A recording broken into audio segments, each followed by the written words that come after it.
ফেরাউন তখন নিঃস্ব দেউলিয়া, ঋণে জর্জরিত।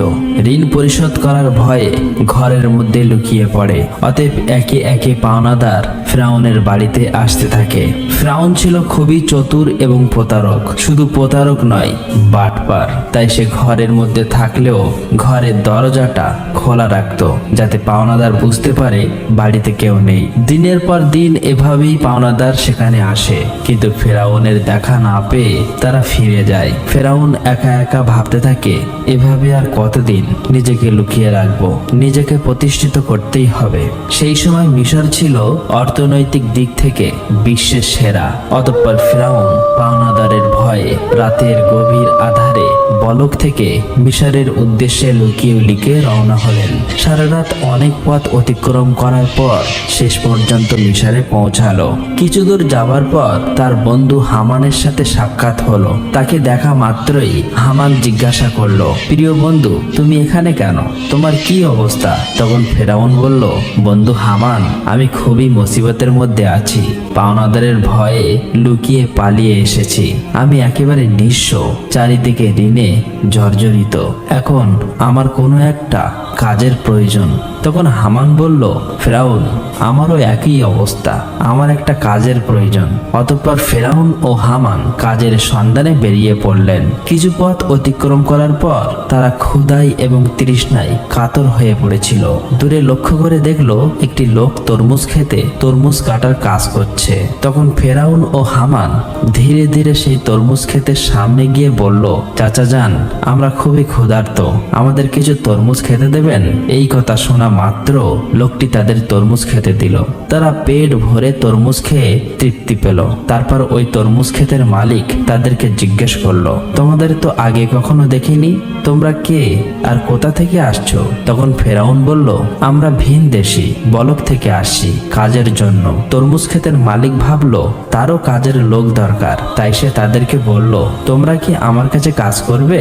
হামান বলল, অবশ্যই কাজ করব।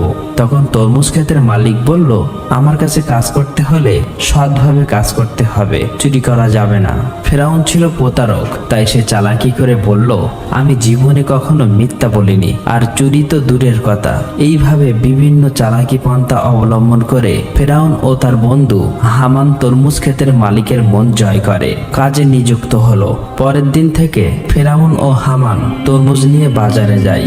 বাজার থেকে তরমুজগুলো বেশি দামে বিক্রি করে মালিকের কাছে বেশি লাভ দেখায়। এভাবেই আরো বেশি মালিকের মন জয় করে নেয়।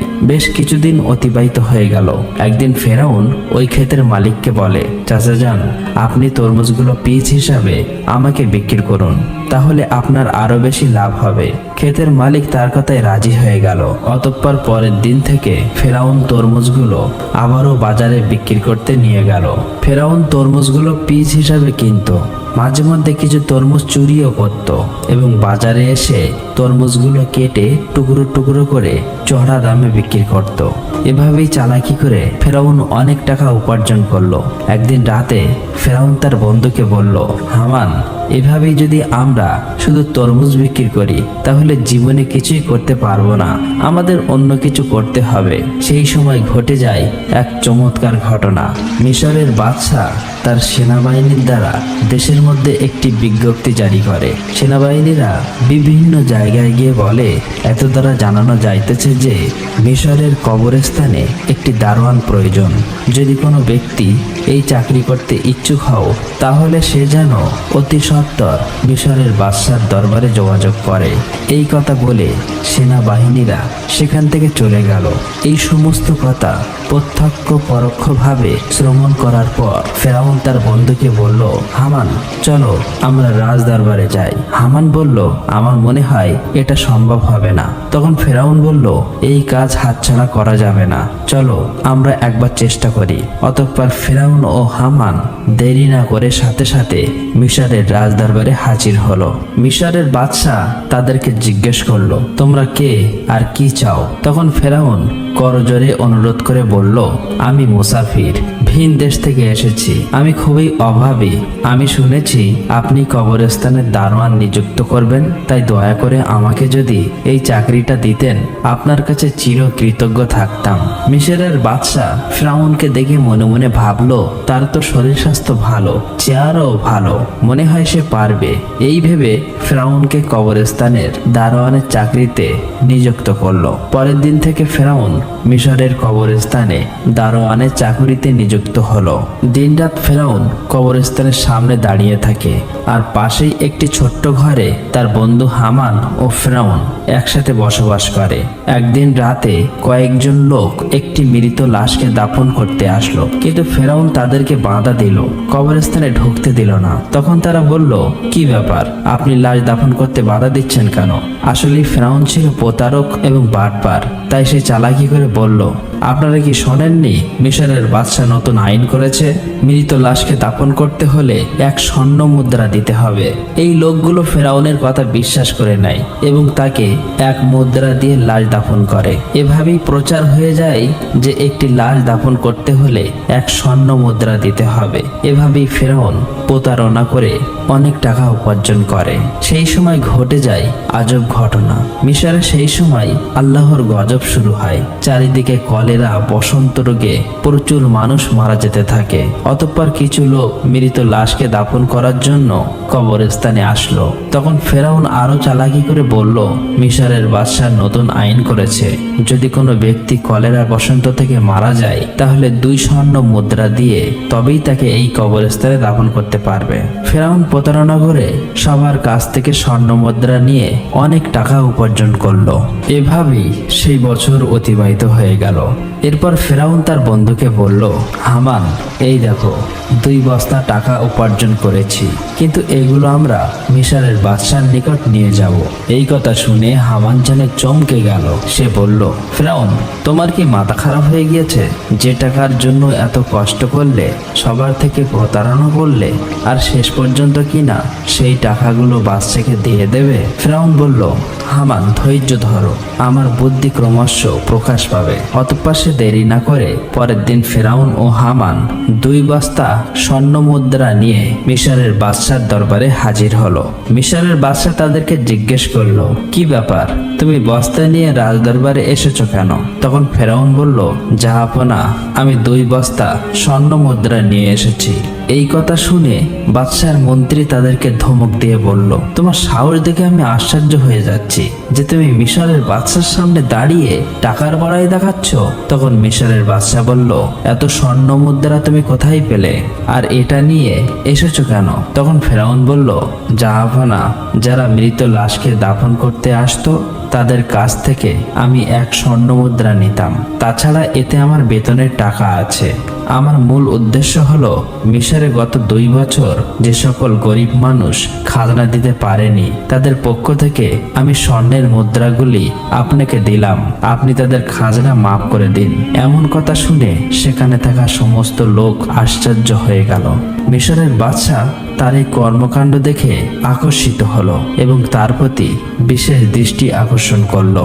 পরের দিন থেকে সারা মিশরে প্রচার হয়ে গেল যে একজন কবরস্থানের দারোয়ান মিশরের গরিব মানুষের 2 বছরের খাজনা মিটিয়ে দিয়েছে।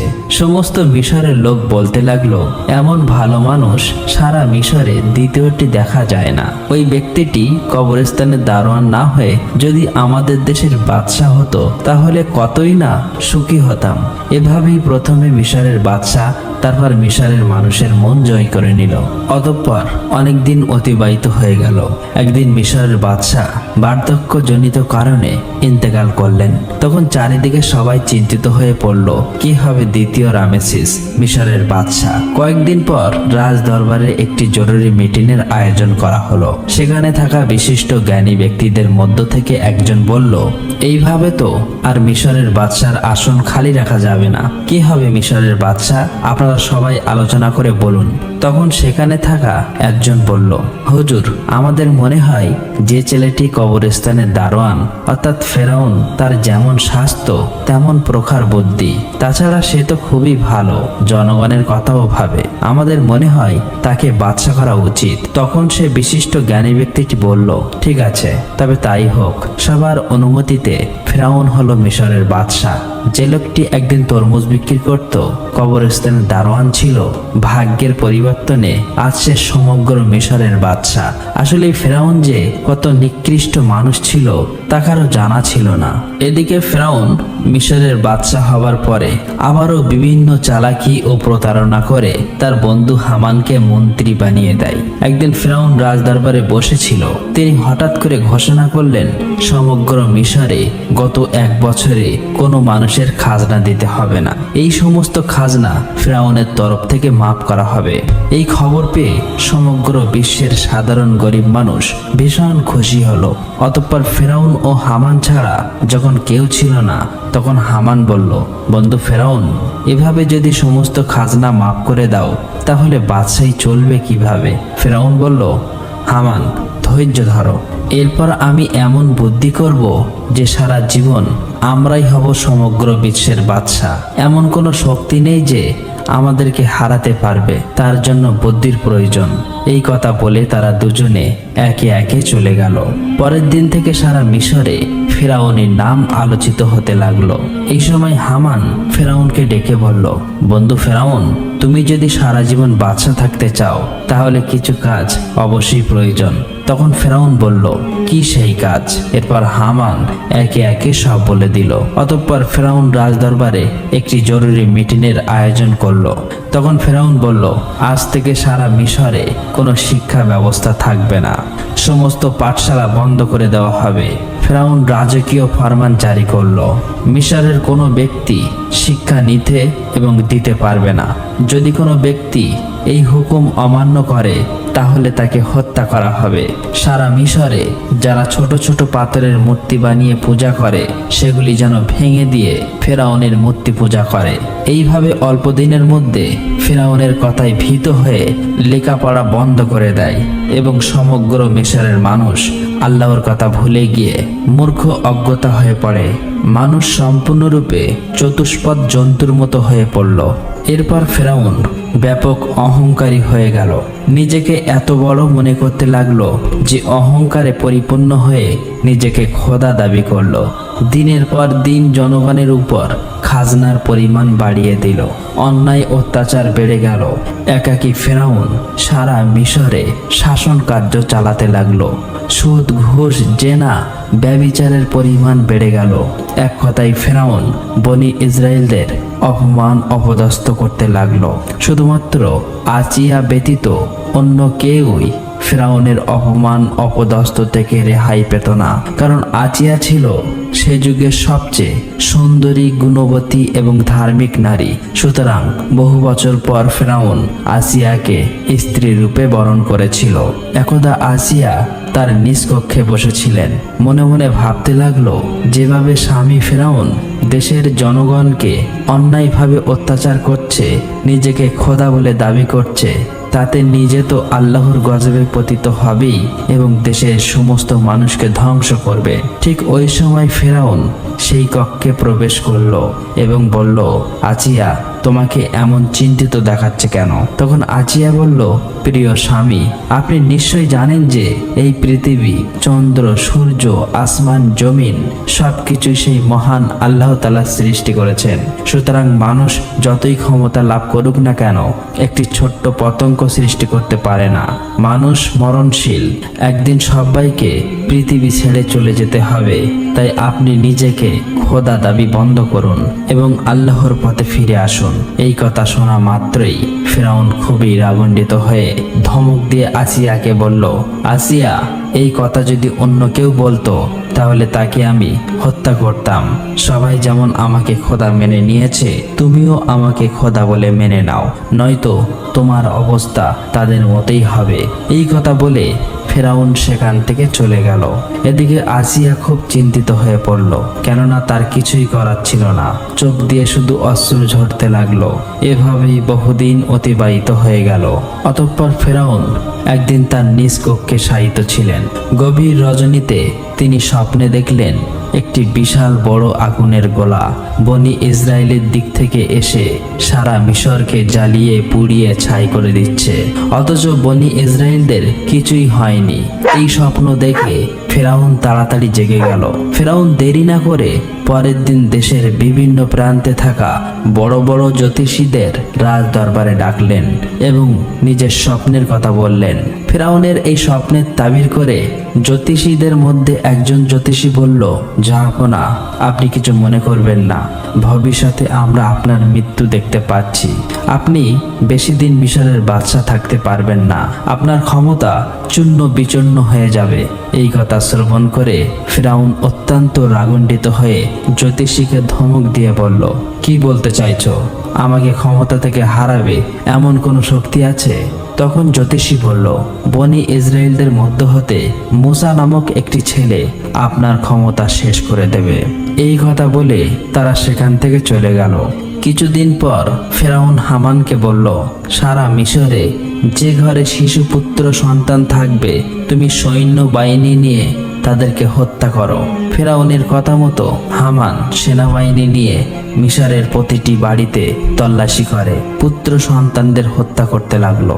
তাফসীর কারকদের মতে এভাবেই যখন প্রায় ৮০,০০০ পুত্র সন্তান হত্যা করা শেষ হলো, তখন ফেরাউন আবারও মিশরের সবচেয়ে বড় বড় জ্যোতিষীদের গণনার জন্য আনা হলো।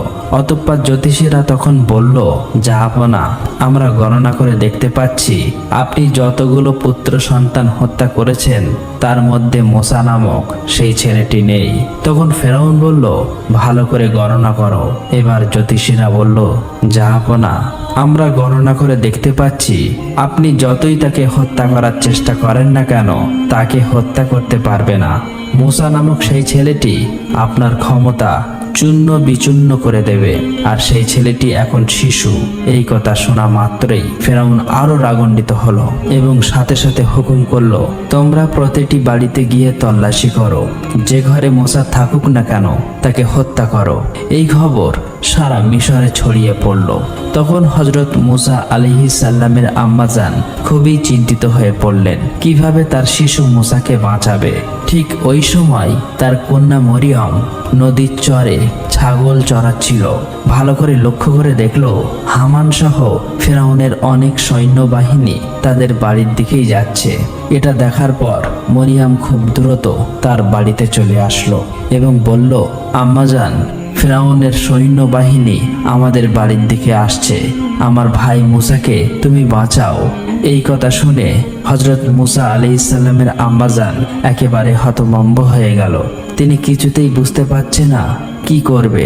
ততক্ষণে ফেরাউনের সৈন্যবাহিনী তাদের বাড়ি ঘিরে ফেলেছে। এমন সময় আল্লাহ রাব্বুল আলামিন গায়েবী আওয়াজের মাধ্যমে বললেন, হে মুসার আম্মাজান, তুমি দেরি করো না, তোমার পুত্র মুসাকে জ্বলন্ত চুলায় রেখে দিয়ে এসো। হযরত মুসা আলাইহিস সালামের আম্মাজান আর দেরি না করে জ্বলন্ত চুলায় শিশু মুসা আলাইহিস সালামকে রেখে দিলেন। আর তখন হঠাৎ করে ফেরাউনের সৈন্যবাহিনী ঘরের মধ্যে প্রবেশ করলো। তারা বলল, আমরা খবর পেয়েছি তোমার ঘরের মধ্যে মুসা নামক পুত্র সন্তান আছে, তাড়াতাড়ি আমাদের কাছে দিয়ে দাও। তখন আম্মাজান বলল, এই দেখুন, আমার তো কন্যা সন্তান, যদি আমার ঘরে মুসা থাকে তাহলে তোমরা খুঁজে বার করো। তারপর ফেরাউনের সৈন্যবাহিনী ঘরের এদিক ওদিক তন্ন তন্ন করে খুঁজতে লাগলো, কিন্তু কোথাও পেল না। অবশেষে সেখান থেকে তারা সবাই চলে গেল। এরপর হযরত মুসা আলাইহিস সালামের আম্মাজান কাঁদতে কাঁদতে ওই জ্বলন্ত চুলার কাছে গিয়ে দেখলো হযরত মুসা আলাইহিস সালাম বেঁচে আছে এবং ওই জ্বলন্ত আগুনের মধ্যেই খেলা করছে আল্লাহর কুদরতে। হযরত মুসা আলাইহিস সালামের একটি পশমও আগুনে পড়েনি। তখন হযরত মুসা আলাইহিস সালামের আম্মাজান আল্লাহর দরবারে শুকরিয়া আদায় করলেন এবং বললেন, হে আল্লাহ, তুমি সমস্ত ক্ষমতার মালিক, সমস্ত প্রশংসা তোমারই। আল্লাহ গো, তুমি আমার পুত্র মুসাকে বাঁচিয়েছ। অতঃপর হযরত মুসা আলাইহিস সালামের আম্মাজান ওই দিন রাতে স্বপ্ন দেখলেন আল্লাহ রাব্বুল আলামিন বলছেন, তুমি একটা কাঠের সিন্দুক তৈরি করো এবং হযরত মুসা আলাইহিস সালামকে ওই সিন্দুকের মধ্য দিয়ে নীল নদে ভাসিয়ে দাও। এদিকে আল্লাহ রাব্বুল আলামিন হযরত জিবরাইল আলাইহিস সালামকে ডেকে বললেন, হে জিবরাইল, তুমি যাও মুসা আলাইহিস সালামের আম্মাজানকে সাহায্য করো। এই নির্দেশ পেয়ে হযরত জিবরাইল আলাইহিস সালাম মুসা নবীর বাড়ির দিকে আসতে লাগলেন। সকালবেলা হযরত মুসা আলাইহিস সালামের আম্মাজান নিজের ঘরের সামনেই খুবই চিন্তিত অবস্থায় ছিলেন। এমন সময় দেখলেন একজন দরবেশ তার বাড়িতে এসে হাজির হলেন। তখন মুসা নবীর আম্মাজান বললেন, আপনি কে? আপনাকে তো চিনলাম না। তখন তিনি নিজের পরিচয় গোপন রেখে বললেন, আমি একজন কাঠ মিস্ত্রি। আপনার কি কোনো কাঠের জিনিস তৈরি করতে হবে? সাথে সাথে মুসা নবীর আম্মাজান বলল, অবশ্যই, আমার একটা কাঠের সিন্দুক তৈরি করতে হবে। আর এভাবেই আল্লাহ তাআলা সেদিন জিবরাইল আলাইহিস সালামের মাধ্যমে মুসা আলাইহিস সালামের আম্মাজানকে সিন্দুক বানিয়ে সাহায্য করেছিল।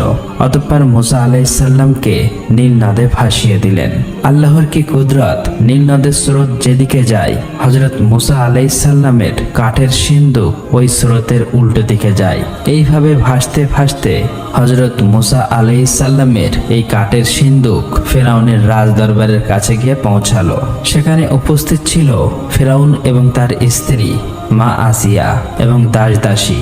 সিন্দুকটি দেখা মাত্র মা আসিয়া এগিয়ে এলো। মা আসিয়া সিন্দুকটি খুলে দেখলো একটি ফুটফুটে কচি শিশু, তার ললাটে যেন নূরের আলো চমকাচ্ছে। এত সুন্দর শিশু সে জীবনে কখনোই দেখেনি। তাই দেরি না করে মা আসিয়া মুসা আলাইহিস সালামকে কোলে তুলে নিল এবং ফেরাউনের কাছে গিয়ে বলল, দেখুন কত সুন্দর শিশু, এই শিশুটিকে আমি লালন পালন করব। এটা শুনে ফেরাউন বলল, না, এই শিশুই হয়তো আমাদের শত্রু হবে। এটাই বনি ইসরাইলদের মধ্যে থেকে কোনো এক শিশু হতে পারে, একে আমি হত্যা করব। তখন মা আসিয়া বলল, কি বলছেন? এটা যদি বনি ইসরাইলদের কোনো শিশু হতো তাহলে নদীর স্রোতে উল্টো দিকে কিভাবে আসলো? এটা তো ওই দিকে যাওয়ার কথা ছিল। এই যুক্তি শুনে ফেরাউন আর কিছু বলল না, শুধু বললেন, ঠিক আছে, তুমি এই শিশুকে লালন পালন করতে পারো। অতঃপর মা আসিয়া হযরত মুসা আলাইহিস সালামকে নিয়ে রাজ দরবারে প্রবেশ করলেন। ফেরাউন যখন মুসা আলাইহিস সালামকে কোলে তুলে নিল এবং নিজের সন্তান রূপে আদর করার জন্য চুম্বন দিতে যাবে, এমন সময় হযরত মুসা আলাইহিস সালাম আল্লাহর হুকুমে ওই কচি শিশু হাতে এত জোরে ফেরাউনকে চড় মারল যেন রাজদরবার কেঁপে গেল। মনে হলো যেন ভূমিকম্প শুরু হয়ে গেছে।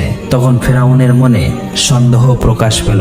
মনে মনে বলতে লাগলো, নিশ্চয়ই এই শিশু কোনো সাধারণ শিশু নয়, একে পরীক্ষা করতে হবে। তখন ফেরাউন একজনকে বলল, যাও কিছুটা স্বর্ণ আনো আর তার সাথে আগুন নিয়ে এসো, এই শিশুকে পরীক্ষা করব। এটা শুনে সেখানে থাকা উপস্থিত সবাই হতবাক হয়ে গেল। এই লোকটি যখন আগুন আর স্বর্ণ নিয়ে আসলো, ঠিক ওই সময় আল্লাহ রাব্বুল আলামিন হযরত জিবরাইল আলাইহিস সালামের মাধ্যমে হযরত মুসা আলাইহিস সালামের হাত আগুনের দিকে ঘুরিয়ে দিল আর মুসা আলাইহিস সালাম চিৎকার করে কাঁদতে লাগলো। তখন আসিয়া বলল, আপনার মতো কঠিন হৃদয় এবং নিষ্ঠুর এই পৃথিবীতে আর কেউ নেই। এই কচি শিশু কি আগুন এবং স্বর্ণের কোনো পার্থক্য জানে? অতঃপর ফেরাউনের মনে সন্দেহ মুছে গেল। আর এইভাবে হযরত মুসা আলাইহিস সালাম ফেরাউনের বাড়িতেই বড় হতে লাগলো। প্রিয় দর্শক, আজকের ভিডিও এখানেই শেষ। আসসালামু আলাইকুম, সবাই ভালো থাকবেন।